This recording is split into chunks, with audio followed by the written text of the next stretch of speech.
boy pulled out a grenade and threw it into the water. He wanted to fish with the explosion, but instead a corpse floated up.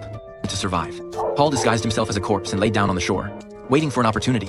When a wild dog lunged at him, he immediately used his arm to block the bite, then quickly pulled out the knife and killed it. When he brought the prey to his father reprimanded him for not having removed the entrails. The meat was now toxic and could not be eaten. They had no choice but to remove the skin of the dog, to try to trade it for food. Then they went to the neighbor's house, to exchange the dog's skin for some fish.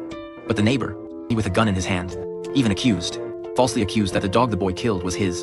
The neighbor took the dog's skin directly, and only gave them some small fish. Paul held a deep grudge against the man. The next morning, the neighbor stuck a gun in his father's mouth, accusing Paul of stealing his grenade. Paul didn't admit it, but to protect his father, he gave him a sweater as a gift. Only then did the neighbor leave. Right after that, Paul's father slapped him in the face. Paul didn't understand why his father was so tough. Then one day, tragedy struck. Paul found his father lying on top of his notebook. He had died from eating poisonous plants, as a result of starvation. Paul knew that fathers were buried at sea. He wrapped his father in a tarpaulin and deposited him in the water.